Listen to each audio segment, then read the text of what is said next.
ಜೈ Hind. Bengaluru district ಕೋರ್ಟ್ನಲ್ಲಿ 110 ಪೋಸ್ಟ್ಗಳಿಗೆ ವೇಕೆನ್ಸಿಗಳನ್ನ ಬಿಟ್ಟಿದ್ರು. ಕಲ್ಯಾಣ ಕರ್ನಾಟಕ 22 ವೇಕೆನ್ಸಿ, ನಾನ್ ಕಲ್ಯಾಣ ಕರ್ನಾಟಕ 88 ವೇಕೆನ್ಸಿನ ಬಿಟ್ಟಿದ್ರು. ಈ ರಿಕ್ರೂಟ್ಮೆಂಟ್ ನಲ್ಲಿ driver, peon, process server, stenographer grade 3, typist ಈ ಪೋಸ್ಟ್ಗಳಿಗೆ ವೇಕೆನ್ಸಿ ಬಿಟ್ಟಿದ್ದಾರೆ. ಈ ಪೋಸ್ಟ್ಗೆ ಯಾವುದೇ ರಿಟರ್ನ್ ಎಕ್ಸಾಮ್ ಇರೋದಿಲ್ಲ. ನೀವು 10th ಸ್ಟ್ಯಾಂಡರ್ಡ್ ಅಲ್ಲಿ ಏನು ಮಾರ್ಕ್ಸ್ ನ ತಗೊಂಡಿರ್ತೀರಾ ಆ ಮಾರ್ಕ್ಸ್ ನ ಆಧಾರದ ಮೇಲೆ ಶಾರ್ಟ್ ಲಿಸ್ಟ್ ನ ಬಿಡ್ತಾರೆ. ಆ ಶಾರ್ಟ್ ಲಿಸ್ಟ್ ಅಲ್ಲಿ ಯಾರ ಹೆಸರು ಇರುತ್ತೋ ಅವ್ರನ್ನ ಡಾಕ್ಯುಮೆಂಟ್ ವೆರಿಫಿಕೇಶನ್ ಮತ್ತೆ ಇಂಟರ್ವ್ಯೂಗೆ ಕರೀತಾರೆ. ಇಂಟರ್ವ್ಯೂ ಮೂಲಕ ನಿಮ್ಮ ಸೆಲೆಕ್ಷನ್ ನ ಈ ಹುದ್ದೆಗಳಿಗೆ ಮಾಡ್ತಾರೆ ಗೈಸ್. ಇದರಲ್ಲಿ ಯಾವುದೇ ರಿಟರ್ನ್ ಎಕ್ಸಾಮ್ ಇರೋದಿಲ್ಲ. ಇವತ್ತಿನ ವಿಡಿಯೋದಲ್ಲಿ ಪಿಯೋನ್ ಮತ್ತೆ ಪ್ರೊಸೆಸ್ ಸರ್ವರ್ ಹುದ್ದೆಗಳಿಗೆ ಯಾವ ರೀತಿ ಇಂಟರ್ವ್ಯೂನ ಮಾಡ್ತಾರೆ, ಏನೆಲ್ಲ ಕ್ವಶನ್ಗಳನ್ನ ಕೇಳ್ತಾರೆ, ನಾವು ಇಂಟರ್ವ್ಯೂಗೆ ಹೇಗೆ ಪ್ರಿಪೇರ್ ಆಗಬೇಕು, ಮತ್ತೆ ಏನೆಲ್ಲ ಓದ್ಕೋಬೇಕು, ಜನರಲ್ ನಾಲೆಡ್ಜ್ ಅಲ್ಲಿ ಯಾವ ತರ ಕೇಳಬಹುದು. ಪಿಯಾನ್ ಮತ್ತೆ ಪ್ರೊಸೆಸ್ ಸರ್ವರ್ ಹುದ್ದೆಗಳಿಗೆ 10th ಬೇಸ್ ಮೇಲೆ ಶಾರ್ಟ್ ಲಿಸ್ಟ್ ನ ರಿಲೀಸ್ ಮಾಡ್ತಾರೆ. ಅಂದ್ರೆ ನೀವು 10th ಅಲ್ಲಿ ಎಷ್ಟು ಮಾರ್ಕ್ಸ್ ನ ತಗೊಂಡಿರ್ತೀರಾ ಅದ್ರ ಮೇಲೆ ಶಾರ್ಟ್ ಲಿಸ್ಟ್ ಬಿಡ್ತಾರೆ. ಯಾರ್ದು ಜಾಸ್ತಿ ಪರ್ಸೆಂಟೇಜ್ ಇರುತ್ತೆ ಅವ್ರಿಗೆ ಶಾರ್ಟ್ ಲಿಸ್ಟ್ ಅಲ್ಲಿ ಹೆಸರು ಬರೋದು ತುಂಬಾನೇ ಚಾನ್ಸಸ್ ಜಾಸ್ತಿ ಇರುತ್ತೆ. ಆ ಶಾರ್ಟ್ ಲಿಸ್ಟ್ ಅಲ್ಲಿ ಯಾರೆಲ್ಲ ಸೆಲೆಕ್ಟ್ ಆಗ್ತಾರೆ ಅವ್ರನ್ನ ಡಿವಿ ಮತ್ತೆ ಇಂಟರ್ವ್ಯೂಗೆ ಕರೀತಾರೆ. ಡಾಕ್ಯುಮೆಂಟ್ ವೆರಿಫಿಕೇಶನ್ ಅಲ್ಲಿ ನೀವು ಕ್ವಾಲಿಫೈ ಆದ್ರೆ ಅವತ್ತಿನ ದಿನನೇ ಇಂಟರ್ವ್ಯೂ ಮಾಡ್ತಾರೆ. 10 ಮಾರ್ಕ್ಸ್ಗೆ ಇಂಟರ್ವ್ಯೂನ ಮಾಡ್ತಾರೆ. ಆ ಇಂಟರ್ವ್ಯೂ ಅಲ್ಲಿ ನೀವು ಎಷ್ಟು ಮಾರ್ಕ್ಸ್ ನ ತಗೋತೀರಾ, ಅದ್ರ ಜೊತೆಗೆ 10th ಅಲ್ಲಿ ಎಷ್ಟು ಮಾರ್ಕ್ಸ್ ಇದೆ, ಈ ಎರಡು ಆಧಾರದ ಮೇಲೆ ಫೈನಲ್ ಮೆರಿಟ್ ನ ಪ್ರಿಪೇರ್ ಮಾಡಿ ಈ ಹುದ್ದೆಗಳಿಗೆ ಆಯ್ಕೆನ ಮಾಡ್ತಾರೆ. ಇವತ್ತಿನ ವಿಡಿಯೋದಲ್ಲಿ ಇಂಟರ್ವ್ಯೂ ಯಾವ ತರ ಇರುತ್ತೆ, ಯಾವ ತರ ಕ್ವಶನ್ಸ್ ನ ಕೇಳ್ತಾರೆ, ನಾವು ಯಾವ ತರ ಪ್ರಿಪೇರ್ ಆಗಿ ಹೋಗ್ಬೇಕು, ಇಂಟರ್ವ್ಯೂ ಟೈಮ್ ನಲ್ಲಿ ನಮ್ಮ ಆಟಿಟ್ಯೂಡ್ ನ ಯಾವ ತರ ಹೈ ಆಗಿ ಮೇಂಟೈನ್ ಮಾಡಬೇಕು, ಬೋಲ್ಡ್ ಆಗಿ ಆನ್ಸರ್ಗಳನ್ನ ಮಾಡಬೇಕು, ಮತ್ತೆ ಕಾನ್ಫಿಡೆನ್ಸ್ ಲೆವೆಲ್ ನ ಯಾವ ತರ ನಾವು ಮೇಂಟೈನ್ ಮಾಡಿಕೊಂಡು ಅವ್ರು ಕೇಳೋಂಥ ಕ್ವಶನ್ಗಳಿಗೆ ಆನ್ಸರ್ ನ ಮಾಡಬೇಕು, ಅವರ ಎಲ್ಲ ಕ್ವಶನ್ಗಳಿಗೂ ಕಾನ್ಫಿಡೆಂಟ್ ಆಗಿ ಫೇಸ್ ಮಾಡೋದು ಹೇಗೆ, ಈ ಎಲ್ಲ ಇನ್ಫಾರ್ಮೇಶನ್ ನ ಇವತ್ತಿನ ವಿಡಿಯೋದಲ್ಲಿ A to Z ಕೊಡ್ತಾ ಇದ್ದೀನಿ. ಹಾಗಾಗಿ ವಿಡಿಯೋನ ಸ್ಕಿಪ್ ಮಾಡದೆ ಕೊನೆವರೆಗೂ ನೋಡಿ ಗೈಸ್.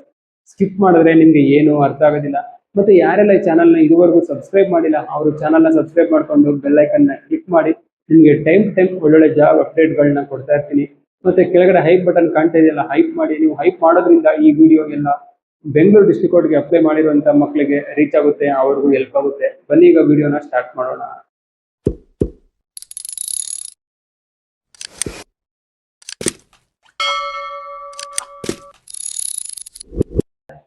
ಮೊದಲನೇದಾಗಿ ಡಾಕ್ಯುಮೆಂಟ್ ಏನೇನು ತಗೊಂಡು ಹೋಗ್ಬೇಕು ಅಂತ ತಿಳ್ಕೊಳ್ಳೋಣ. ಯಾಕೆಂದ್ರೆ ಇಂಟರ್ವ್ಯೂ ದಿನಾನೇ ನಿಮಗೆ ಫಸ್ಟ್ ಡಿವಿನ ಮಾಡ್ತಾರೆ, ಡಾಕ್ಯುಮೆಂಟ್ ವೆರಿಫಿಕೇಶನ್ ಮಾಡ್ತಾರೆ. ಅದರಲ್ಲಿ ನೀವು ಪಾಸ್ ಆದ್ಮೇಲೆ ಇಂಟರ್ವ್ಯೂಗೆ ನಿಮಗೆ ಸೆಲೆಕ್ಟ್ ಮಾಡ್ತಾರೆ. ಡಾಕ್ಯುಮೆಂಟ್ ವೆರಿಫಿಕೇಶನ್ ನೀವು ಸೆಲೆಕ್ಟ್ ಆಗಲಿಲ್ಲ, ಏನಾದರೂ ಡಾಕ್ಯುಮೆಂಟ್ಸ್ ತಗೊಂಡೋಗಿರಲಿಲ್ಲ, ಮಿಸ್ ಮಾಡೋಗಿದ್ರಿ, ಮತ್ತೆ ರಾಂಗ್ ಡಾಕ್ಯುಮೆಂಟ್ಸ್ ಇತ್ತು ಅಂದ್ರೆ ರಿಜೆಕ್ಟ್ ಮಾಡ್ತಾರೆ. ಡೇಟ್ ಆಫ್ ಬರ್ತ್ ಪ್ರೂಫ್ಗೆ 10th marks card, 10th marks card ಅಲ್ಲಿ ಎರಡು ಆಗುತ್ತೆ. ಡೇಟ್ ಆಫ್ ಬರ್ತ್ ಅದನ್ನೇ ನೋಡ್ತಾರೆ. ಮತ್ತೆ ನಿಮ್ಮ ಮಾರ್ಕ್ಸ್ಗೆ 10th marks card, 10th qualification ಕೇಳಿರೋದ್ರಿಂದ 10th ಮಾರ್ಕ್ಸ್ ಕಾರ್ಡು ಎರಡು ಕೆಲಸದಲ್ಲಿ ಯೂಸ್ ಆಗುತ್ತೆ. ಐಡೆಂಟಿ ಪ್ರೂಫ್ಗೆ ಆಧಾರ್ ಕಾರ್ಡು, ವೋಟರ್ ID ಇದು ಯಾವ್ದ್ರಲ್ಲಾದ್ರೂ ಒಂದು ತಗೊಂಡೋಗಿ.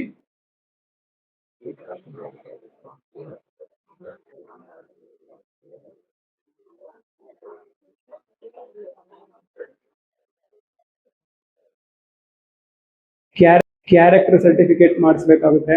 ಕ್ಯಾರೆಕ್ಟರ್ ಸರ್ಟಿಫಿಕೇಟ್ ಗೈಸ್ ಎರಡು ತರ ಇದೆ, ಎರಡು ತರ ಮಾಡಿಸ್ಬೇಕಾಗುತ್ತೆ. ನೀವು ಒಂದು ಗ್ರಾಮ ಪಂಚಾಯತಿಯಲ್ಲಿ ಕೊಡ್ತಾರೆ, ಆ ಕ್ಯಾರೆಕ್ಟರ್ ಸರ್ಟಿಫಿಕೇಟ್ ನ ಮಾಡಿಸಿ.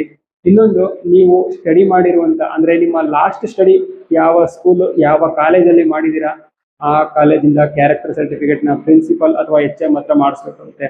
ಫಾರ್ ಎಕ್ಸಾಂಪಲ್ ನೀವು 10th ಮುಗಿಸಿದೀರಾ, ಅದಾದ್ಮೇಲೆ ಎಲ್ಲೂ ಹೋಗಿಲ್ಲ ಅಂದ್ರೆ ನಿಮ್ಮ ಲಾಸ್ಟ್ ಎಜುಕೇಶನ್ 10th ಆಗಿದೆ. ಸೊ ನೀವು 10th ಎಲ್ಲಿ ಓದಿದಿರಾ ಅಲ್ಲೋಗಿ ಮಾಡಿಸ್ಬೇಕು. ನಿಮ್ದು IT ಆಗಿದೆ ಅಥವಾ ಡಿಗ್ರಿ ಆಗಿದೆ, ಈಗ ನೀವು ರೀಸೆಂಟ್ ಆಗಿ ಡಿಗ್ರಿ ಮಾಡಿದೀರಾ, ಡಿಗ್ರಿ ಕಾಲೇಜ್ ಹೋಗಿ ಸರ್ಟಿಫಿಕೇಟ್ ನ ಮಾಡಿಸ್ಬೇಕಾಗುತ್ತೆ. ಯಾರೆಲ್ಲ ರೂರಲ್ ಇದ್ದೀರಾ 1 to 10th ಅವ್ರಿಗೆ, ಮತ್ತೆ ಕನ್ನಡ ಮೀಡಿಯಂ ಇದ್ದೀರಾ ಅವರು ರೂರಲ್ ಪ್ಲಸ್ ಕನ್ನಡ ಮೀಡಿಯಂ ಎರಡನ್ನು ಮಾಡಿಸ್ಕೊಂಡು ತಗೊಂಡು ಹೋಗ್ಬೇಕಾಗುತ್ತೆ. ಯಾರೆಲ್ಲ ಫಿಸಿಕಲ್ ಹ್ಯಾಂಡಿಕ್ಯಾಪ್ ಕೋಟಾದಲ್ಲಿ ಅಪ್ಲೈ ಮಾಡಿದಿರಾ ಅವರು ಹ್ಯಾಂಡಿಕ್ಯಾಪ್ ಸರ್ಟಿಫಿಕೇಟ್ ನ ತಗೊಂಡೋಗಿ. ಮತ್ತೆ ರೀಸೆಂಟ್ ಪಾಸ್ಪೋರ್ಟ್ ಸೈಜ್ ಫೋಟೋಸ್ 4 ರಿಂದ 5 ಕಾಪಿ ತಗೊಂಡೋಗಿ. ಅದ್ರ ಜೊತೆಗೆ ಏನೇನು ಡಾಕ್ಯುಮೆಂಟ್ಸ್ ಹೇಳಿದೆ ಆ ಡಾಕ್ಯುಮೆಂಟ್ಸ್ ಎಲ್ಲದನ್ನು ಒರಿಜಿನಲ್ ನ ತಗೊಂಡೋಗಿ, ಆ ಒರಿಜಿನಲ್ ನ ಎರಡೆರಡು ಸೆಟ್ ಜೆರಾಕ್ಸ್ ಮಾಡಿಸಿ ಎಲ್ಲದನ್ನು ತಗೊಂಡೋಗ್ಬೇಕಾಗುತ್ತೆ. ಇದಿಷ್ಟು ಡಾಕ್ಯುಮೆಂಟ್ಸ್ ನ ನೀವು ಡಿವಿಗೆ ತಗೊಂಡೋಗ್ಬೇಕಾಗುತ್ತೆ. ಈಗ ಇಂಟರ್ವ್ಯೂ ಹೇಗೆ ಪ್ರಿಪೇರ್ ಆಗಬೇಕು, ಇಂಟರ್ವ್ಯೂ ದಿನ ನೀವು ಯಾವ ತರ ಹೋಗ್ಬೇಕು ಅದನ್ನೆಲ್ಲ ತಿಳ್ಕೊಳ್ಳೋಣ. ಇಂಟರ್ವ್ಯೂ ದಿನ ನೀಟಾಗಿ ಹೇರ್ ಕಟ್ ಮತ್ತೆ ಶೇವ್ ಎಲ್ಲ ಮಾಡ್ಕೊಂಡು ಫಾರ್ಮಲ್ಸ್ ಹಾಕೊಂಡೋಗಿ. ಬಾಯ್ಸ್ಗೆ ಹೇಳ್ತಿರೋದು, ಗರ್ಲ್ಸ್ಗೆ ಹೇಳೋ ಅವಶ್ಯಕತೆ ಇಲ್ಲ, ಅವರು ನೀಟಾಗಿ ಒಳ್ಳೆ ಲುಕ್ ಅಲ್ಲೇ ಹೋಗ್ತಾರೆ ಟ್ರೆಡಿಷನಲ್ ಡ್ರೆಸ್ ಹಾಕೊಂಡು. ಹೆಣ್ಮಕ್ಳಿಗೆ ಹೇಳೋ ಅವಶ್ಯಕತೆ ಇಲ್ಲ, ಗಂಡು ಮಕ್ಳು ಹೆಂಗ್ ಬೇಕಂಗ್ ಹೊರಟೋಗ್ತಾರೆ. ನಂತರ ಹೇರ್ ಕಟ್, ನಂತರ ನೀಟ್ ಅಂಡ್ ಕ್ಲೀನ್ ಶೇವ್ ಇರಬೇಕು, ಮತ್ತೆ ಫಾರ್ಮಲ್ಸ್ ಡ್ರೆಸ್ನ ಹಾಕೊಂಡು ನೀವು ಇಂಟರ್ವ್ಯೂಗೆ ಹೋಗ್ಬೇಕಾಗುತ್ತೆ. ಅಂದ್ರೆ ಅನ್ಕೊಳ್ಳಿ ನೀವು ನಾನು ಯಾವ್ದಾದ್ರು ಒಂದು ಫಂಕ್ಷನ್ಗೆ ಹೋಗ್ತಾ ಇದೀನಿ ಅಂತ, ಅದೇ ತರ ಫುಲ್ ಟಿಪ್ ಟಾಪ್ ಆಗಿ ರೆಡಿಯಾಗಿ ಹೋಗಿ.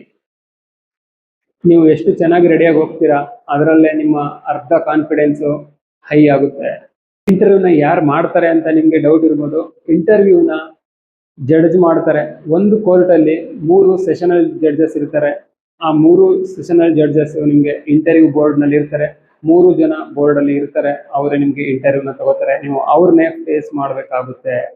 ನೀವು ಫಸ್ಟ್ ಹೋಗಿ ಅವ್ರ ಮುಂದೆ ನಿಂತ್ಕೊಂಡ ತಕ್ಷಣ ಮೊದಲನೇ ಟೆಸ್ಟ್ ನಿಮ್ದು ಡಿಸಿಪ್ಲಿನ್ ನ ಚೆಕ್ ಮಾಡ್ತಾರೆ. A to Z ಮೇಲಿಂದ ಕೆಳಗಡೆವರೆಗೂ ನೋಡ್ತಾರೆ. ಹೆಂಗ್ ಬಂದಿದ್ದಾನೆ ಹುಡುಗ, ಹೆಂಗ್ ಬಂದಿದ್ದಾಳೆ ಹುಡುಗಿ ಅಂತ ನೋಡ್ತಾರೆ. ಡಿಸಿಪ್ಲಿನ್ ಆಗಿದಾರಾ ಇಲ್ವಾ ಅಂತ ನೋಡ್ತಾರೆ. ನೀವು ಎಷ್ಟು ಡಿಸಿಪ್ಲಿನ್ ಆಗಿ ಹೋಗ್ತೀರಾ ಅಷ್ಟು ಅವ್ರನ್ನ ಇಂಪ್ರೆಸ್ ಮಾಡ್ಬೋದು ಗೈಸ್. ನೆಕ್ಸ್ಟ್ ನಿಮ್ಮ ಬಿಹೇವಿಯರ್, ಬಾಡಿ ಲ್ಯಾಂಗ್ವೇಜ್, ಮತ್ತೆ ಆಟಿಟ್ಯೂಡ್, ಕಾನ್ಫಿಡೆನ್ಸ್ ಇದನ್ನೆಲ್ಲ ಚೆಕ್ ಮಾಡ್ತಾರೆ. ಹಾಗಾಗಿ ಏನೇ ಹೇಳಿದ್ರು ಕಾನ್ಫಿಡೆನ್ಸ್ ಆಗಿ ಬೋಲ್ಡ್ ಆಗಿ ಹೇಳಿ. ತಡರ್ಸಕ್ಕೆ ಹೋಗ್ಬೇಡಿ, ಬಡವಡಾಯಿಸಕ್ಕೆ ಹೋಗ್ಬೇಡಿ. ಸ್ಪಷ್ಟವಾಗಿ ಬೋಲ್ಡ್ ಆಗಿ ಲೌಡ್ ಆಗಿ ಹೇಳಿ. ಅದು ತಪ್ಪಾಗಿದ್ರು ಪರವಾಗಿಲ್ಲ, ಕಾನ್ಫಿಡೆನ್ಸ್ ಆಗಿ ಹೇಳಿ. ಅವಾಗ ಅವ್ರಿಗೆ ಅನ್ಸುತ್ತೆ ಹುಡುಗ ಕಾನ್ಫಿಡೆಂಟ್ ಆಗಿದ್ದಾನೆ ಅಂತ. ಫಸ್ಟ್ ನಿಮಗೆ ನಿಮ್ಮ ಪರ್ಸನಲ್ ಇನ್ಫಾರ್ಮೇಶನ್ ಕೇಳ್ತಾರೆ. ನಿನ್ನ ಹೆಸರೇನು, father name, mother name, education ಏನಾಗಿದೆ, ಹ್ಯಾಬಿಟ್ಸ್ ಏನು, ಎಕ್ಸ್ಟ್ರಾ ಆಕ್ಟಿವಿಟಿ ಏನೇನು ಮಾಡ್ತೀಯಾ, ಯಾವುದ್ರಲ್ಲಿ ಜಾಸ್ತಿ ಇಂಟ್ರೆಸ್ಟ್ ಇದೆ, ಮತ್ತೆ ಈ ಜಾಬ್ನ ಏನಕ್ಕೆ ಸೆಲೆಕ್ಟ್ ಮಾಡ್ಕೊಂಡೆ, ಬೇರೆ ಜಾಬ್ಗಳು ತುಂಬಾ ಇದೆ ಅದಕ್ಕೆಲ್ಲ ಹೋಗ್ಬೋದಿತ್ತು, ಮತ್ತೆ ನಿಮ್ಮ ಫಾದರ್ ಏನ್ ಮಾಡ್ತಾರೆ, ಮದರ್ ಏನ್ ಮಾಡ್ತಾರೆ, ಬ್ರದರ್ ಸಿಸ್ಟರ್ ಎಷ್ಟು ಜನ ಇದ್ದಾರೆ, ನಿಮ್ಗೆ ಏನಾದ್ರು ಆಸ್ತಿ ಪಾಸ್ತಿ ಇದೆಯಾ, ಸ್ವಂತ ಮನೆ ಇದೆಯಾ, ಬಾಡಿಗೆ ಮನೇಲಿ ಇದೀರಾ, ಎಲ್ಲಿ, ಅಡ್ರೆಸ್, ಪ್ರತಿಯೊಂದು ನಿಮ್ಮ ಪರ್ಸನಲ್ ಇನ್ಫಾರ್ಮೇಶನ್ ಕೇಳ್ತಾರೆ. ಇದನ್ನ ಬೋಲ್ಡ್ ಆಗಿ ಹೇಳಿ. ನಿಮ್ಗೆ ಎಷ್ಟು ಆಸ್ತಿ ಪಾಸ್ತಿ ಇದೆ, ಏನೇನಿದೆ, ಮತ್ತೆ ಸ್ವಂತ ಮನೆ ಇದೆಯಾ ಇಲ್ವಾ, ಏನ್ ಎಜುಕೇಶನ್ ಮಾಡ್ತಾ ಇದ್ದೀರಾ, ಈ ಜಾಬ್ ಏನಕ್ಕೆ ಸೆಲೆಕ್ಟ್ ಮಾಡಿದ್ರಿ, ಮನೇಲಿ ಕಷ್ಟಗಳಿದೆಯಾ, ಏನೇನು ನಿಮ್ಗೆ ಹೇಳ್ಬೇಕು ಅನ್ಸುತ್ತೆ ಅದನ್ನೆಲ್ಲ ಬೋಲ್ಡ್ ಆಗಿ ಕಾನ್ಫಿಡೆಂಟ್ ಆಗಿ ಹೇಳಿ. ಇದನ್ನ ಕೇಳಾದ್ಮೇಲೆ ಅವರು ಕೋರ್ಟ್ ರಿಲೇಟೆಡ್ ಮತ್ತೆ ಕರೆಂಟ್ ಅಫೇರ್ಸ್, ಜನರಲ್ ಕ್ವಶನ್ಸ್ ಗಳನ್ನ ಕೇಳ್ತಾ ಹೋಗ್ತಾರೆ. ಇದು ಕೋರ್ಟ್ ಜಾಬ್ ಆಗಿರೋದ್ರಿಂದ, ಅಂದ್ರೆ ಕೋರ್ಟ್ ನಲ್ಲಿ ಪಿಯಾನ್ ಮತ್ತೆ ಪ್ರೊಸೆಸ್ ಸರ್ವರ್ಗೆ ಏನೇನು ವರ್ಕ್ ಇರುತ್ತೆ ಅದ್ರ ಬಗ್ಗೆ ಕೇಳ್ತಾರೆ. ಮತ್ತೆ ನಿಮ್ಗೆ ಅಲ್ಲಿ ಕನ್ನಡ ರೀಡಿಂಗ್ ರೈಟಿಂಗ್ ಟೆಸ್ಟ್ ಇರುತ್ತೆ. ಇದರಲ್ಲಿ ಯಾವುದೇ ಇಂಗ್ಲಿಷು ರೀಡಿಂಗು ಟೆಸ್ಟ್ ಏನಿರೋದಿಲ್ಲ, ಕನ್ನಡ ಟೆಸ್ಟ್ ಇರುತ್ತೆ. ಕನ್ನಡನ ಸ್ಪಷ್ಟವಾಗಿ ಓದೋದಕ್ಕೆ ಬರೆಯೋದಕ್ಕೆ ಬರಬೇಕು. ಆ ಟೆಸ್ಟ್ನವರು ಮಾಡಿಸ್ತಾರೆ. ಕನ್ನಡನ ಓದಿಸ್ತಾರೆ. ಒಂದು ನ್ಯೂಸ್ ಪೇಪರ್ ಕೊಡ್ತಾರೆ, ಓದು ಅಂತಾರೆ, ಓದಬೇಕು. ಮತ್ತೆ ಬರೆಸ್ತಾರೆ ಕೆಲವೊಂದು ಲೈನ್ಸ್ನ, ಅದನ್ನ ನೀವು ಬರೆದು ತೋರಿಸ್ಬೇಕಾಗುತ್ತೆ. ಇವೆರಡು ಸ್ಪಷ್ಟವಾಗಿ ಬರಬೇಕು. ಇದು ಎಲ್ಲರಿಗೆ ಬರುತ್ತೆ ಅಂತ ಅನ್ಕೋತೀನಿ. ನೆಕ್ಸ್ಟ್ ಕರೆಂಟ್ ಅಫೇರ್ಸ್ ಬಗ್ಗೆ ಕೇಳ್ತಾರೆ. ಇದು ಕೋರ್ಟ್ ಜಾಬ್ ಆಗಿರೋದ್ರಿಂದ, ಅಂದ್ರೆ ಕೋರ್ಟ್ ಅಲ್ಲಿ ಪಿಯಾನೋ ಸರ್ವರ್ ಪ್ರೊಸೆಸ್ ವರ್ಕ್ ಹೇಗಿರುತ್ತೆ ಅಂತೆಲ್ಲ ಕೇಳ್ತಾರೆ. ಮುಂದೆ ಹೋಗ್ತಾ ಎಲ್ಲ ಹೇಳ್ತೀನಿ. ಅಲ್ಲಿ ನಿಮ್ಗೆ ಕನ್ನಡ ಟೆಸ್ಟ್ ಮಾಡ್ತಾರೆ. ಕನ್ನಡ ಟೆಸ್ಟ್ ಅಂದ್ರೆ ಕನ್ನಡ ಸ್ಪಷ್ಟವಾಗಿ ಓದೋಕೆ ಬರಬೇಕು, ಮತ್ತೆ ಬರೆಯೋದಕ್ಕೆ ಬರಬೇಕು. ಇದೆರಡು ಟೆಸ್ಟ್ ನಲ್ಲಿ ಮಾಡಿಸ್ತಾರೆ. ಇಂಗ್ಲಿಷ್ ಬಗ್ಗೆ ಇದರಲ್ಲಿ ಏನು ಕೇಳಲ್ಲ. ನೆಕ್ಸ್ಟ್ ಕರೆಂಟ್ ಅಫೇರ್ಸ್ ಬಗ್ಗೆ ಕೇಳ್ತಾರೆ. ಬೆಂಗಳೂರು ಡಿಸ್ಟಿಕ್ ಬಗ್ಗೆ ಕೇಳ್ತಾರೆ. ಮತ್ತೆ ಬೆಂಗಳೂರು ಡಿಸ್ಟಿಕ್ ಕಲೆಕ್ಟರ್ ಯಾರು, ವಿಧಾನಸೌಧ ಎಲ್ಲಿದೆ, ಇವಾಗ CM ಯಾರು, ಈಗ CM ಚೇಂಜ್ ಆದ್ರು, ಸಿದ್ದರಾಮಯ್ಯ ಅವರಿದ್ರೆ DKC ಆಗಿದ್ದಾರೆ. ಮತ್ತೆ ಗೃಹ ಸಚಿವ ಯಾರು, ಇವಾಗಿನ ಗೃಹ ಸಚಿವ ಯಾರು, ಮತ್ತೆ ನಿಮ್ ಡಿಸ್ಟಿಕ್ ಬಗ್ಗೆ ತಿಳ್ಕೊಂಡಿರ್ಬೇಕು. ಫಾರ್ ಎಕ್ಸಾಂಪಲ್ ನೀವು ತುಮಕೂರು ಡಿಸ್ಟಿಕ್ ಅವರಾಗಿದ್ರೆ ತುಮಕೂರು DC ಯಾರು, ತುಮಕೂರಲ್ಲಿ ಎಷ್ಟು ತಾಲೂಕು ಇದೆ, ಇನ್ನೆಲ್ಲ ಈ ತರ current affairs, general knowledge questions ಗಳನ್ನೆಲ್ಲ ಕೇಳ್ತಾರೆ. ಇದ್ರ ಬಗ್ಗೆ ಎಲ್ಲ ನಿಮ್ಗೆ ನಾಲೆಡ್ಜ್ ಇರಬೇಕು. ಮೇನ್ ಆಗಿ ಬೆಂಗಳೂರು ಬಗ್ಗೆ ಗೊತ್ತಿರಬೇಕು. ಸೊ ರೀಸೆಂಟ್ಲಿ ನಡೆದಿರುವಂತ ಕರೆಂಟ್ ಅಫೇರ್ಸ್ ನಾಲೆಡ್ಜ್ ನಿಮ್ಗೆ ಇರಬೇಕಾಗುತ್ತೆ. ನಿಮ್ಗೆ ಇವಾಗ ತಾನೇ ಹೇಳಿದೆ ನಿಮ್ಮ ಡಿಸ್ಟಿಕ್ ಅಡ್ಮಿನಿಸ್ಟ್ರೇಟಿವ್ ಬಗ್ಗೆ ಎಲ್ಲ ಗೊತ್ತಿರಬೇಕು ಅಂತ. ಅದ್ರ ಬಗ್ಗೆನೂ ಸ್ವಲ್ಪ ತಿಳ್ಕೊಳ್ಳಿ. ಮತ್ತೆ ನಿಮ್ಮ ಡಿಸ್ಟಿಕ್ ಅಲ್ಲಿ DC ಯಾರಿದ್ದಾರೆ, ಬೆಂಗಳೂರಲ್ಲಿ DC ಯಾರಿದ್ದಾರೆ, ಬೆಂಗಳೂರು ಡಿಸ್ಟಿಕ್ ಕೋರ್ಟ್ ನ ಜಡ್ಜ್ ಯಾರಿದ್ದಾರೆ ಪ್ರೆಸೆಂಟ್ಲಿ, ಅವ್ರ ನೇಮು ಅದೆಲ್ಲ ನಿಮ್ಗೆ ಗೊತ್ತಿರಬೇಕು. ಇವಾಗ ಏನ್ ಕೇಳ್ಬೋದು ಅಂತ ಒಂದು ಕೆಲವು ಕ್ವಶನ್ಗಳು ನಿಮ್ಗೆ ಹೇಳ್ತೀನಿ, ನೋಡ್ತಾ ಇರಿ. ಮೊದಲನೇದಾಗಿ ನಿಮ್ಮ ಕ್ವಾಲಿಫಿಕೇಶನ್ ನ ಕೇಳ್ತಾರೆ. ಅಟ್ ಪ್ರೆಸೆಂಟ್ ನೀವು ಏನ್ ಕೆಲಸ ಮಾಡ್ತಿರೋದು, ಸ್ಟೂಡೆಂಟಾ ಅಥವಾ ಬೇರೆ ಎಲ್ಲಾದ್ರೂ ವರ್ಕ್ ಮಾಡ್ತಾ ಇದ್ದೀರಾ, ಇದ್ರ ಡೀಟೇಲ್ನೆಲ್ಲ ಕೇಳ್ತಾರೆ. ಹೋಮ್ ಮಿನಿಸ್ಟರ್ ಯಾರು, ಫೈನಾನ್ಸ್ ಮಿನಿಸ್ಟರ್ ಯಾರು, ಇದನ್ನೆಲ್ಲ ಕೇಳ್ತಾರೆ. ಯಾಕೆಂದ್ರೆ ಹೋಮ್ ಮಿನಿಸ್ಟರ್ ಅಂಡರ್ ಅಲ್ಲೇ ಎಲ್ಲ ವೇಕೆನ್ಸಿಗಳನ್ನ ಬಿಡೋದು, ಜಾಬ್ ಆಪರ್ಚುನಿಟೀಸ್ ಎಲ್ಲ. ಹಾಗಾಗಿ ಹೋಮ್ ಮಿನಿಸ್ಟರ್, ಫೈನಾನ್ಷಿಯಲ್ ಮಿನಿಸ್ಟರ್ ಇದ್ರ ಬಗ್ಗೆ ಎಲ್ಲ ನಿಮಗೆ ಗೊತ್ತಿರಬೇಕು. ಭಾರತದ ರಾಷ್ಟ್ರಪತಿ ಯಾರು ಅಂತ ಕೇಳ್ತಾರೆ. ಕರ್ನಾಟಕದ ರಾಜ್ಯಪಾಲರು ಯಾರು ಅಂತ ಕೇಳ್ತಾರೆ. ಇದೆಲ್ಲ ಎಷ್ಟೋ ಮಕ್ಕಳಿಗೆ ಗೊತ್ತಿರಲ್ಲ. ರಾಷ್ಟ್ರಪತಿ ಯಾರು ಅಂತಾನೆ ನೇಮ್ ಮರ್ತಿರ್ತಾರೆ. ನಮ್ಮ ಕರ್ನಾಟಕದ ರಾಜ್ಯಪಾಲರು ಯಾರು ಅಂತ ಗೊತ್ತಿರಲ್ಲ. ಇದನ್ನೆಲ್ಲ ತಿಳ್ಕೊಳ್ಳಿ. ನೀವು ಅಪ್ಲೈ ಮಾಡಿರೋ ಜಾಬ್ ಕೆಲಸ ಏನು ಅಂತ ಕೇಳ್ತಾರೆ. ಈಗ ನೀವು ಪಿಯಾನ್ಗೆ ಅಪ್ಲೈ ಮಾಡಿದೀರಾ, ಪಿಯಾನ್ ಕೆಲಸ ಏನು ಅಂತ ಕೇಳ್ತಾರೆ. ಅವಾಗ ನೀವು ಕಣ್ಣು ಬಾಯಿ ಬಿಟ್ಕೊಂಡು ನಿಂತ್ಕೋಬಾರ್ದು. ಅದಕ್ಕೆ ಹೇಳೋದು, ಯಾವುದೇ ಇಂಟರ್ವ್ಯೂ ಹೋದ್ರೂ ಮೊದಲೇ ಪ್ರಿಪೇರ್ ಆಗಿ ಹೋಗ್ಬೇಕು ಅಂತ. ಅದಕ್ಕೋಸ್ಕರನೇ ನಿಮ್ಗೆ ಈ ವಿಡಿಯೋನ ಮಾಡ್ತಾ ಇದ್ದೀನಿ. ಪಿಯಾನ್ ವರ್ಕ್ ಏನಿರುತ್ತೆ ಅಂತ ಹೇಳ್ತೀನಿ. ಈಗ ಪಿಯಾನ್ ವರ್ಕ್ ಏನು ಅಂತ ಕೇಳಿದ್ರೆ, ಕೋರ್ಟ್ ಅಲ್ಲಿರುವಂತ ಆಫೀಸಲ್ಲಿ ವರ್ಕ್ ಇರುತ್ತೆ.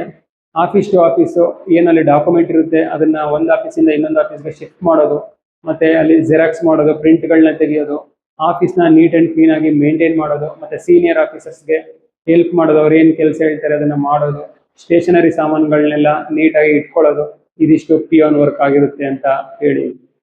ಸಮಯ ಪಾಲನೆ ಮುಖ್ಯನಾ ಅಂತ ಕೇಳ್ತಾರೆ. ಹೌದು ಸರ್, ಸಮಯ ಪಾಲನೆ ತುಂಬಾನೇ ಮುಖ್ಯ. ನಾವು ಆಫೀಸ್ ಟೈಮಲ್ಲಿ ಟೈಮ್ ವೇಸ್ಟ್ ಮಾಡದೆ ಏನು ವರ್ಕ್ ಇರುತ್ತೆ ಅದನ್ನ ಟೈಮ್ಲಿ ಮಾಡಿ ಮುಗಿಸ್ತೀವಿ ಅಂತ ಹೇಳಿ. ನಿಮ್ಮ ಸ್ಟ್ರೆಂತ್ ಏನು ಅಂತ ಕೇಳ್ತಾರೆ. ಡಿಸಿಪ್ಲಿನ್, ಹಾರ್ಡ್ ವರ್ಕ್ ಮತ್ತೆ ಹಾನೆಸ್ಟ್ ಆಗಿ ವರ್ಕ್ ಮಾಡ್ತೀನಿ, ಇದೇ ನನ್ನ ಸ್ಟ್ರೆಂತ್ ಅಂತ ಹೇಳಿ. ನ್ಯಾಯಾಲಯ ಅಂದ್ರೆ ಏನು, ಕೋರ್ಟ್ ಅಂದ್ರೆ ಏನು, ನೀನು ಕೋರ್ಟ್ ಜಾಬ್ಗೆ ಬಂದಿದ್ಯಾ, ಕೋರ್ಟ್ ಅಂದ್ರೆ ಏನು ಅಂತ ಕೇಳ್ಬಿಡ್ತಾರೆ. ಅದು ಕೂಡ ಗೊತ್ತಿರಬೇಕಾಗುತ್ತೆ. ನ್ಯಾಯ ನೀಡುವ ಹಾಗೂ ಕಾನೂನು ಸಂಬಂಧಿತ ಪ್ರಕರಣಗಳನ್ನು ವಿಚಾರ ಮಾಡುವ ಸಂಸ್ಥೆ ಇದೇ ಕೋರ್ಟ್, ಇದನ್ನೇ ನ್ಯಾಯಾಲಯ ಅಂತೀವಿ. ಮತ್ತೆ ಭಾರತದ ಸಂವಿಧಾನದ ಶಿಲ್ಪಿ ಯಾರು, ಭಾರತದ ಸಂವಿಧಾನ ಯಾವಾಗ ಜಾರಿಗೆ ಬಂತು, ಸ್ವತಂತ್ರ ಯಾವಾಗ ಬಂತು, ಇದನ್ನೆಲ್ಲ ಕೇಳ್ತಾರೆ. ಇದೆಲ್ಲ ಚಿಕ್ಕವರಿಂದನೇ ಓದ್ಕೊಂಡು ಬರ್ತಾ ಇದೀವಿ. ಆದ್ರೆ ಇಂಟರ್ವ್ಯೂ ಫಿಯರ್ ಇರುತ್ತಲ್ಲ, ಆ ಫಿಯರ್ ಅಲ್ಲಿ ಎಲ್ಲ ಮರ್ತೋಗ್ಬಿಡುತ್ತೆ. ಇಂಡಿಪೆಂಡೆನ್ಸ್ ಡೇಗೆ ರಿಪಬ್ಲಿಕ್ ಡೇ ಡೇಟ್ ಹೇಳ್ತೀವಿ, ರಿಪಬ್ಲಿಕ್ ಡೇಗೆ ಇಂಡಿಪೆಂಡೆನ್ಸ್ ಡೇ ಡೇಟ್ ಹೇಳ್ತೀವಿ. ಸೊ ಆ ಫಿಯರ್ ಅಲ್ಲಿ ಕನ್ಫ್ಯೂಸ್ ಆಗಬೇಡಿ, ಎಲ್ಲದಕ್ಕೂ ಇವಾಗಿಂದನೇ ಪ್ರಾಕ್ಟೀಸ್ ಮಾಡ್ಕೊಂಡು ಹೋಗಿ. ಭಾರತದ ರಾಷ್ಟ್ರಗೀತೆ ಯಾವುದು, ರಾಷ್ಟ್ರಗಾನ ಯಾವುದು ಅಂತ ಕೇಳ್ತಾರೆ. ಇದರಲ್ಲಿ ಎಷ್ಟೋ ಮಕ್ಕಳಿಗೆ ಕನ್ಫ್ಯೂಸ್ ಇರುತ್ತೆ. ರಾಷ್ಟ್ರಗೀತೆ ಅಂದ್ರೆ ಜನಗಣಮನ, ರಾಷ್ಟ್ರಗಾನ ಅಂದ್ರೆ ಒಂದೇ ಮಾತರಂ. ಕನ್ಫ್ಯೂಸ್ ಆಗಬೇಡಿ. ಅದನ್ನ ಹೇಳೋದು ಇದನ್ನ ಹೇಳೋದು ಮಾಡಬೇಡಿ. ನೀವು ಒತ್ತಡದಲ್ಲಿ, ಪ್ರೆಷರ್ ಅಲ್ಲಿ ಇದ್ದಾಗ, ಟೆನ್ಷನ್ ಅಲ್ಲಿ ಇದ್ದಾಗ ಹೇಗೆ ಕೆಲಸ ಮಾಡ್ತೀರಾ ಅಂತ ಕೇಳ್ತಾರೆ. ಸರ್, ಪ್ರೆಷರ್, ಟೆನ್ಷನ್ ಇದ್ದಾಗ ನಾನು ಫಸ್ಟ್ ಕಾಮ್ ಆಗಕ್ಕೆ ಟ್ರೈ ಮಾಡ್ತೀನಿ, ಮತ್ತೆ ಪೇಷನ್ಸ್ ನ ತಗೊಂಡು ಆ ವರ್ಕ್ ನ ಮಾಡಿ ಮುಗಿಸ್ತೀನಿ ಅಂತ ಹೇಳಿ. ಹಿರಿಯ ಅಧಿಕಾರಿಗಳೊಂದಿಗೆ ಹೇಗೆ ವರ್ತಿಸ್ತೀರಾ ಅಂತ ಅಂದ್ರೆ, ಸರ್, ರೆಸ್ಪೆಕ್ಟ್ಫುಲ್ ಆಗಿ ಅವ್ರ ಜೊತೆ ಬಿಹೇವ್ ಮಾಡ್ತೀನಿ, ಅವ್ರೇನು ಆರ್ಡರ್ ಕೊಡ್ತಾರೆ ಅದನ್ನ ಫಾಲೋ ಮಾಡ್ತೀನಿ ಅಂತ ಹೇಳಿ. ಪಬ್ಲಿಕ್ ಜೊತೆಗೆ ಹೇಗೆ ವರ್ತಿಸ್ತೀರಾ, ಅಲ್ಲಿ ಆಫೀಸ್ಗೆ, ಕೋರ್ಟ್ಗೆ ಪಬ್ಲಿಕ್ ಬರ್ತಾ ಇರ್ತಾರೆ, ಅವ್ರ ಟೆನ್ಷನ್ಸ್ ಅಲ್ಲಿ ಇರ್ತಾರೆ, ಮತ್ತೆ ಅವ್ರು ಕೆಟ್ಟದಾಗಿ ಮತ್ತೆ ಹೆಂಗ್ ಬೇಕಂಗೆ ಅವ್ರು ಬಂದ್ ಲ್ಯಾಂಗ್ವೇಜ್ ಅಲ್ಲಿ ಅವ್ರು ಮಾತಾಡ್ತಾ ಇರ್ತಾರೆ. ಅವಾಗ ಹೇಗೆ ನೀವು ಬಿಹೇವ್ ಮಾಡ್ತೀರಾ? ಅವಾಗ ನಾವು ಅವ್ರೇನೇ ಮಾತಾಡ್ಲಿ, ನಾವು ಶಾಂತವಾಗಿ ವಿನಯದಿಂದ ಅವ್ರಿಗೆ ರಿಪ್ಲೈ ಮಾಡ್ತೀವಿ ಅಂತ ಹೇಳಿ. ರೆಕಾರ್ಡ್ಸ್ ಗಳನ್ನ ಹೇಗೆ ನಿರ್ವಹಿಸ್ತೀರಾ? ಸರ್, ದಾಖಲೆಗಳು ನಾವು ಸೇಫ್ ಆಗಿ ಯಾವ ಸ್ಪೇಸ್ ಅಲ್ಲಿ ಸೇಫ್ಟಿಯಾಗಿ ಇಡಬೇಕು ಅಲ್ಲಿ ಸೇಫ್ಟಿಯಾಗಿ ಇಟ್ಟು ಅದನ್ನ ಸೇಫ್ಟಿಯಾಗಿ ಮೇಂಟೈನ್ ಮಾಡ್ತೀವಿ ಅಂತ ಹೇಳಿ. ಮತ್ತೆ ಈ ತರ ಕೇಳ್ಬೋದು, ನೀವು ಬೆಂಗಳೂರಲ್ಲಿ ವರ್ಕ್ ಮಾಡೋದಕ್ಕೆ ಅಪ್ಲೈ ಮಾಡಿದ್ದೀರಾ, ನಿಮ್ಮ ಟ್ರಾನ್ಸ್ಫರ್ ನೀವು 1-2 ವರ್ಷ ಆದ್ಮೇಲೆ ನಿಮ್ಗೆ ಹುಬ್ಳಿ, ಧಾರವಾಡ, ಬೆಳಗಾಮು, ಮಂಗಳೂರು ಆ ಕಡೆ ಟ್ರಾನ್ಸ್ಫರ್ ಕೊಡ್ತೀವಿ ಅಂದ್ರೆ ಏನ್ ಮಾಡ್ತೀರಾ ಅಂತ ಕೇಳ್ತಾರೆ. ಬೇಕು ಅಂತಾನೆ ನಿಮ್ನ ಶಿಕ್ಷೋದಕ್ಕೆ ಎಲ್ಲ ಕೇಳ್ತಾರೆ. ಸರ್, ಕೋರ್ಟ್ ಆರ್ಡರ್, ಸರ್ಕಾರದ ಆದೇಶ ನಾನು ಪಾಲನೆ ಮಾಡ್ತೀನಿ, ಎಲ್ಲಿ ಟ್ರಾನ್ಸ್ಫರ್ ಕೊಡ್ತಾರೆ ಅಲ್ಲಿಗೆ ನಾನು ಹೋಗ್ತೀನಿ ಅಂತ ಹೇಳಿ ಅಷ್ಟೇ. ಮುಂದಕ್ಕೆ ಎಷ್ಟು ಕ್ವಶನ್ಸ್ ಇದೆಲ್ಲ. ಮತ್ತೆ ಇನ್ನು ಕೆಲವು ಕ್ವಶನ್ಗಳು ಕೇಳ್ತಾರೆ. ದಾಖಲೆಗಳು ಕಳ್ದೋದ್ರೆ ಏನ್ ಮಾಡ್ತೀರಾ, ರಜಾ ಸಿಗ್ಲಿಲ್ಲ ಅಂದ್ರೆ ಏನ್ ಮಾಡ್ತೀರಾ, ಮತ್ತೆ ಕೆಲವೊಂದು ಪರಿಸ್ಥಿತಿ ಆಧಾರಿತ ಕ್ವಶನ್ಗಳನ್ನ ಕೇಳ್ತಾರೆ. ಇಬ್ರು ಅಧಿಕಾರಿಗಳು ಒಂದೇ ಸಮಯದಲ್ಲಿ ಬೇರೆ ವರ್ಕ್ ನ ಹೇಳ್ತಾರೆ, ಅವಾಗ ಏನ್ ಮಾಡ್ತೀರಾ ಅಂತ ಕೇಳ್ತಾರೆ. ಹೆಚ್ಚುವರಿ ಸಮಯ ಅಂದ್ರೆ ಎಕ್ಸ್ಟ್ರಾ ಟೈಮ್ ಕೆಲಸ ಮಾಡೋದಕ್ಕೆ ರೆಡಿ ಇದ್ದೀರಾ ಅಂತ ಕೇಳ್ತಾರೆ. ಅದಕ್ಕೆಲ್ಲ ಯೋಚನೆ ಮಾಡಿ ಕರೆಕ್ಟ್ ಆಗಿ ಆನ್ಸರ್ ನ ಮಾಡ್ಬೇಕಾಗುತ್ತೆ. ರಹಸ್ಯ ಮಾಹಿತಿನ ಹೇಗೆ ಕಾಪಾಡ್ತೀರಾ ಅಂತ ಹೇಳ್ತಾರೆ. ಯಾಕಂದ್ರೆ ಇದು ಕೋರ್ಟ್ ಅಂದ್ಮೇಲೆ ಕೇಸಸ್ ಎಲ್ಲ ನಡೀತಾ ಇರುತ್ತೆ, ಅದರದ್ದು ಡಾಕ್ಯುಮೆಂಟ್ಸ್ ಎಲ್ಲ ನಿಮ್ ಕೈಯಿಂದನೇ ಒಂದ್ ಕಡೆ ಇನ್ನೊಂದ್ ಕಡೆ ಓಡಾಡ್ತಾ ಇರುತ್ತೆ. ಅದನ್ನೆಲ್ಲ ಸೇಫ್ಟಿಯಾಗಿ ಯಾರಿಗೂ ಲೀಕ್ ಆಗದಿರೋ ತರ ಪಬ್ಲಿಕ್ಗೆ ಮೇಂಟೈನ್ ಮಾಡ್ತೀನಿ ಅಂತ ಹೇಳಿ ಮೇಂಟೈನ್ ಮಾಡಲೇಬೇಕಾಗುತ್ತೆ. ಇದಿಷ್ಟು ಆಯ್ತು ಪಿಯಾನ್ ಬಗ್ಗೆ ಕೇಳುವಂತ ಕೆಲವೊಂದು ಪ್ರಶ್ನೆಗಳು. ಈಗ ಯಾರೆಲ್ಲ ಪ್ರೊಸೆಸ್ ಸರ್ವರ್ಗೆ ಹೋಗ್ತೀರಾ ಅವ್ರಿಗೆ ಯಾವ ತರ ಕ್ವಶನ್ ಇರುತ್ತೆ, ಪ್ರೊಸೆಸ್ ಸರ್ವರ್ ವರ್ಕ್ ಯಾವ ತರ ಇರುತ್ತೆ ಅದ್ರ ಬಗ್ಗೆ ಹೇಳ್ತೀನಿ. ಪ್ರೊಸೆಸ್ ಸರ್ವರ್ಗೆ ಇಂಟರ್ವ್ಯೂಗೆ ಹೋದಾಗ ಸೇಮ್ ಸ್ಟಾರ್ಟಿಂಗ್ ಇಂಟ್ರೊಡಕ್ಷನ್ ಎಲ್ಲ ಅದೇ ತರ ಇರುತ್ತೆ. ನಿಮ್ಮ ಪರ್ಸನಲ್ ಇನ್ಫಾರ್ಮೇಶನ್ ನ ಕೇಳ್ತಾರೆ, ಮತ್ತೆ ಕರೆಂಟ್ ಅಫೇರ್ಸ್, GK ಕ್ವಶನ್ಸ್ ಎಲ್ಲ ಸೇಮೇ ಇರುತ್ತೆ. ಡಿಸ್ಟ್ರಿಕ್ಟ್ ಅಡ್ಮಿನಿಸ್ಟ್ರೇಟಿವ್ ಬಗ್ಗೆ, ಮತ್ತೆ ಕೆಲವು ಮಂತ್ರಿಗಳ ಬಗ್ಗೆ, ಮತ್ತೆ ಬೆಂಗಳೂರು ಅಡ್ಮಿನಿಸ್ಟ್ರೇಟ್ ಬಗ್ಗೆ, ಕೋರ್ಟ್ ಬಗ್ಗೆ, ಇವಾಗ ಏನ್ ಹೇಳಿದೆ ಸೇಮ್ ಎಲ್ಲ ಇರುತ್ತೆ. ಆದ್ರೆ ಪ್ರೊಸೆಸ್ ಸರ್ವರ್ ವರ್ಕ್ ಅದರಲ್ಲಿ ಕೇಳುವಂತ ಕ್ವಶನ್ ವರ್ಕ್ ಅಲ್ಲಿ ಏನೇನು ಇರುತ್ತೆ ಕೆಲಸಗಳು, ಆ ಪ್ರೊಸೆಸ್ ಸರ್ವರ್ ಅಲ್ಲಿ ಏನೇನು ಕೆಲಸಗಳಿರುತ್ತೆ ಅದನ್ನ ಹೇಳ್ತೀನಿ. ಈಗ ಪ್ರೊಸೆಸ್ ಸರ್ವರ್ ಅಂದ್ರೆ ಏನು ಅಂತ ತಿಳ್ಕೊಳ್ಳೋಣ. ಪ್ರೊಸೆಸ್ ಸರ್ವರ್ ಅಂದ್ರೆ ಡಿಸ್ಟ್ರಿಕ್ಟ್ ಕೋರ್ಟ್ ನಲ್ಲಿ ಒಂದು ಜಾಬ್ ಆಗಿರುತ್ತೆ. ನ್ಯಾಯಾಲಯದ ಆದೇಶಗಳು, ಸಮನ್ಸ್, ನೋಟಿಸ್, ವಾರೆಂಟ್ಗಳು ಹಾಗೂ ಇತರ ಕಾನೂನು ದಾಖಲೆಗಳನ್ನು ಸಂಬಂಧಪಟ್ಟ ವ್ಯಕ್ತಿಗೆ ತಲುಪಿಸೋದೇ ಈ ಪ್ರೊಸೆಸ್ ಸರ್ವರ್ ಕೆಲಸ ಆಗಿರುತ್ತೆ. ಇವ್ರ ವರ್ಕು ಆಫೀಸಲ್ಲೂ ಇರುತ್ತೆ ಮತ್ತೆ ಔಟ್ ಸೈಡ್ ಅಲ್ಲೂ ಇರುತ್ತೆ. ಈಗ ಸಮನ್ಸ್ ಜಾರಿ ಮಾಡುತ್ತೆ ಕೋರ್ಟು, ಅದನ್ನ ಯಾರಿಗೆ ಕೊಡಬೇಕು ಅದನ್ನ ತಲುಪಿಸೋ ಜವಾಬ್ದಾರಿ ಪ್ರೊಸೆಸ್ ಸರ್ವರ್ ಆಗಿರುತ್ತೆ. ಮತ್ತೆ ವಾರೆಂಟ್ ನ ಹೊರಡಿಸ್ತಾರೆ, ಅದನ್ನು ಕೂಡ ಇವರು ಯಾವ ವ್ಯಕ್ತಿಗೆ ತಲುಪಿಸ್ಬೇಕು ಅವ್ರಿಗೆ ತಲುಪಿಸ್ಬೇಕಾಗುತ್ತೆ. ಪ್ರೊಸೆಸ್ ಸರ್ವರ್ ಅಲ್ಲಿ ಕೆಲವೊಂದು ಕ್ವಶನ್ಗಳನ್ನ ಕೇಳ್ತಾರೆ. ಪ್ರೊಸೆಸ್ ಸರ್ವರ್ ನ ಕೆಲಸದ ಮುಖ್ಯ ಕರ್ತವ್ಯಗಳೇನು, ನ್ಯಾಯಾಲಯದ ಸಮನ್ಸ್ ಅಂದ್ರೆ ಏನು, ವಾರೆಂಟ್ ಅಂದ್ರೆ ಏನು, ನ್ಯಾಯಾಲಯದ ನೋಟಿಸ್ ನ ಒಬ್ಬರು ವ್ಯಕ್ತಿಗೆ ಕೊಡಬೇಕಾಗುತ್ತೆ, ಅವ್ರಿಗೆ ಹೇಗೆ ತಲುಪಿಸ್ತೀರಾ, ದಾಖಲೆಗಳನ್ನ ಸುರಕ್ಷಿತವಾಗಿ ಹೇಗೆ ನಿರ್ವಹಿಸ್ತೀರಾ, ಸಮಯಕ್ಕೆ ಸರಿಯಾಗಿ ಕರ್ತವ್ಯನ ನಿರ್ವಹಿಸುವುದು ಯಾಕೆ ಮುಖ್ಯ ಆಗುತ್ತೆ ಅಂತ ಕೇಳ್ತಾರೆ. ನಿಮ್ಗೆ ಕೊಟ್ಟಿರೋಂಥ ಅಡ್ರೆಸ್ ಅಲ್ಲಿ ಆ ವ್ಯಕ್ತಿ ಸಿಗದಿದ್ರೆ ಏನ್ ಮಾಡ್ತೀರಾ ಅಂತ ಕೇಳ್ತಾರೆ. ಆ ವ್ಯಕ್ತಿ ತಪ್ಪು ಆಶ್ವಾಸನೆ ಕೊಟ್ರೆ ಏನ್ ಮಾಡ್ತೀರಾ, ಅಂದ್ರೆ ಕೋರ್ಟ್ಗೆ ನೀವು ಕರೆಯಕ್ ಹೋಗ್ತೀರಾ, ನಾಳೆ ಬರ್ತೀನಿ ನಾಳೆ ಬರ್ತೀನಿ ಅದು ಇದು ಅಂತ ಸುಳ್ಳು ಹೇಳಿದ್ರೆ ಏನ್ ಮಾಡ್ತೀರಾ ಅಂತ ಕೇಳ್ತಾರೆ. ಯಾರಾದ್ರೂ ನಿಮ್ ಜೊತೆಗೆ ವಾಗ್ವಾದ ಮಾಡಿದ್ರೆ ಹೇಗೆ ನಿಭಾಯಿಸ್ತೀರಾ ಅಂತ ಕೇಳ್ತಾರೆ. ಇವಾಗ ಏನ್ ಕ್ವಶನ್ಗಳು ಹೇಳಿದೆ ಅದೆಲ್ಲ ಡೀಟೇಲ್ ಹೇಳ್ತೀನಿ. ಈಗ ಸಮನ್ಸ್ ಅಂದ್ರೆ ಏನಂತ ತಿಳ್ಕೊಳ್ಳೋಣ. ಸಮನ್ಸ್ ಅಂದ್ರೆ ಕೋರ್ಟ್ ಒಬ್ಬ ವ್ಯಕ್ತಿಗೆ ಒಂದು ಡೇಟ್ ಕೊಟ್ಟಿರ್ತಾರೆ, ಆ ಡೇಟ್ಗೆ ಬಂದು ಕೋರ್ಟ್ಗೆ ಹಾಜರಾಗಬೇಕು ಅಂತ ಹೇಳ್ತಾರೆ. ಇದನ್ನ ಸಮನ್ಸ್ ಅಂತಾರೆ. ಆ ಸಮನ್ಸ್ ಮೂಲಕ ಅವರಿಗೆ ನೋಟಿಸ್ ನ ಕೊಟ್ಟಿರ್ತಾರೆ. ಇದೇ ಸಮನ್ಸ್. ವಾರೆಂಟ್ ಅಂದ್ರೆ ಏನು? ಒಬ್ಬ ವ್ಯಕ್ತಿನ ಬಂಧಿಸಕ್ಕೆ ಕೋರ್ಟ್ ವಾರೆಂಟ್ ಹೊರಡಿಸಿದೆ ಅಂತ ನೀವು ನ್ಯೂಸ್ ಪೇಪರ್ ಅಲ್ಲಿ ಟಿವಿಗಳಲ್ಲೆಲ್ಲ ನೋಡಿರ್ತೀರಾ. ವಾರೆಂಟ್ ಆದೇಶ ಹೊರಡಿಸೋಕ್ಕಿಂತ ಮೊದಲು ಕೋರ್ಟ್ ಅವರು ಸಮನ್ಸ್ ನ ಜಾರಿಗೆ ಮಾಡ್ತಾರೆ. ಇವಾಗ ಹೇಳಿದ್ನಲ್ಲ ಸಮನ್ಸ್ ಅಂದ್ರೆ ಏನು ಅಂತ. ಒಬ್ಬ ವ್ಯಕ್ತಿ ಕೋರ್ಟ್ಗೆ ಹಾಜರಾಗಬೇಕು ಅಂತ ಕೋರ್ಟ್ ಹೇಳಿದ್ದ ಟೈಮ್ಗೆ ಆ ವ್ಯಕ್ತಿ ಹಾಜರಾಗಲಿಲ್ಲ ಅಂದ್ರೆ ಅವಾಗ ವಾರೆಂಟ್ ಹೊರಡಿಸ್ತಾರೆ. ಆ ವಾರೆಂಟ್ ಅಲ್ಲಿ ಆ ವ್ಯಕ್ತಿನ ಅರೆಸ್ಟ್ ಮಾಡೋದಕ್ಕೆ ಮತ್ತೆ ಅವರ ಆಸ್ತಿ ಪಾಸ್ತಿನೆಲ್ಲ ಜಪ್ತಿ ಮಾಡೋದಕ್ಕೆ ಕೆಲವೊಂದು ಟೈಮ್ಗಳಲ್ಲಿ ಆದೇಶ ಇರುತ್ತೆ. ಇದನ್ನ ವಾರೆಂಟ್ ಅಂತೀವಿ. ಮುಂದೆಲಿಂದ ಹೇಳ್ಬೇಕಂದ್ರೆ ಒಬ್ಬ ವ್ಯಕ್ತಿಗೆ ಕೋರ್ಟ್ಗೆ ಹಾಜರಾಗೋದಕ್ಕೆ 3-4 ಸರಿ ಸಮನ್ಸ್ ಕಳಿಸಿದ್ರು, ಆ ವ್ಯಕ್ತಿ ಕೋರ್ಟ್ಗೆ ಹಾಜರಾಗ್ಲಿಲ್ಲ ಅಂತ ಇದ್ದಾಗ ಆ ಟೈಮಲ್ಲಿ ಅವನ್ನ ಅರೆಸ್ಟ್ ಮಾಡೋದಕ್ಕೆ ಒಂದು ಆದೇಶನ ಹೊರಡಿಸ್ತಾರೆ. ಅದೇ ವಾರೆಂಟ್. ಅರ್ಥ ಆಯ್ತಲ್ವಾ? ಇಂಟರ್ವ್ಯೂನಲ್ಲಿ ಆತ್ಮವಿಶ್ವಾಸ, ಶಿಸ್ತು, ವಿನಯ ಮತ್ತು ಬೋಲ್ಡ್ ಆಗಿ ಆನ್ಸರ್ ಮಾಡೋದು, ಲೌಡ್ ಆಗಿ ಆನ್ಸರ್ ಮಾಡೋದಕ್ಕೆ ಜಾಸ್ತಿ ಮಾರ್ಕ್ಸ್ ನ ಕೊಡ್ತಾರೆ.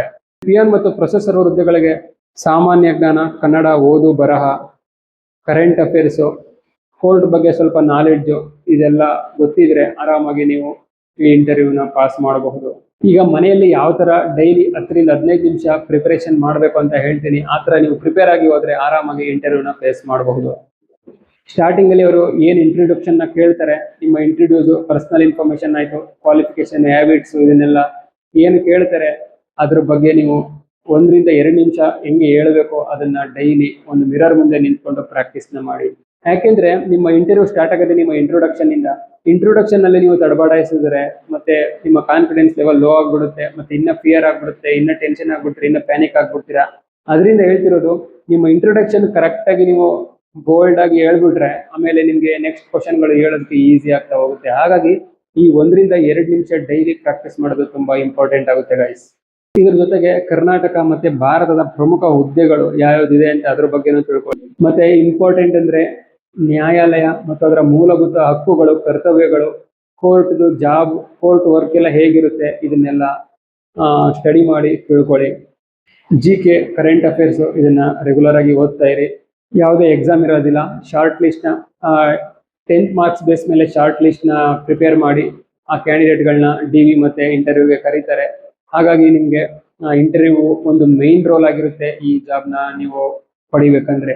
ಹಾಗಾಗಿ ಪ್ರಿಪೇರ್ ಆಗ್ತಾ ಇರಿ ಗೈಸ್. ಆದಷ್ಟು ಬೇಗ ಶಾರ್ಟ್ ಲಿಸ್ಟ್ ನ ಬಿಡ್ತಾರೆ. ಬಿಟ್ಟ ತಕ್ಷಣ ನಿಮ್ಗೆ ಅಪ್ಡೇಟ್ಗಳನ್ನ ಕೊಡ್ತಾ ಇರ್ತೀನಿ. ಹಾಗಾಗಿ ಚಾನಲ್ನ ಸಬ್ಸ್ಕ್ರೈಬ್ ಮಾಡ್ತಾ ಇರಿ. ನಿಮ್ಗೆ ಇದ್ರ ಬಗ್ಗೆ ಅಪ್ಡೇಟ್ಗಳನ್ನ ಕೊಡ್ತಾ ಇರ್ತೀನಿ. ಇದಿಷ್ಟು ಇವತ್ತಿನ ಬೆಂಗಳೂರು ಡಿಸ್ಟ್ರಿಕ್ಟ್ ಕೋರ್ಟ್ ಬಗ್ಗೆ ಒಂದು A to Z ಇನ್ಫಾರ್ಮೇಶನ್ ಆಗಿತ್ತು. ಈ ವಿಡಿಯೋ ಇಷ್ಟ ಆಗಿದ್ರೆ ವಿಡಿಯೋನ ಲೈಕ್ ಮಾಡಿ. ಏನಾದ್ರು ಡೌಟ್ಸ್ ಇದ್ರೆ ಕಮೆಂಟ್ ಮಾಡಿ, ಖಂಡಿತ ರಿಪ್ಲೈ ಮಾಡ್ತೀನಿ. ಮತ್ತೆ ಚಾನಲ್ನ ಸಬ್ಸ್ಕ್ರೈಬ್ ಮಾಡ್ಕೊಂಡು ಬೆಲ್ ಐಕನ್ ನ ಕ್ಲಿಕ್ ಮಾಡಿ. ನಿಮ್ಗೆ ಟೈಮ್ ಟು ಟೈಮ್ ಒಳ್ಳೊಳ್ಳೆ ಅಪ್ಡೇಟ್ಗಳನ್ನ ಕೊಡ್ತಾ ಇರ್ತೀನಿ. ಮತ್ತೆ ಇದೇ ತರ ಹೊಸ ಅಪ್ಡೇಟ್ ನೊಂದಿಗೆ ನೆಕ್ಸ್ಟ್ ವಿಡಿಯೋದಲ್ಲಿ ಸಿಗ್ತೀನಿ. ಅಲ್ಲಿವರೆಗೂ ಟೇಕ್ ಕೇರ್. ಜೈ ಹಿಂದ್.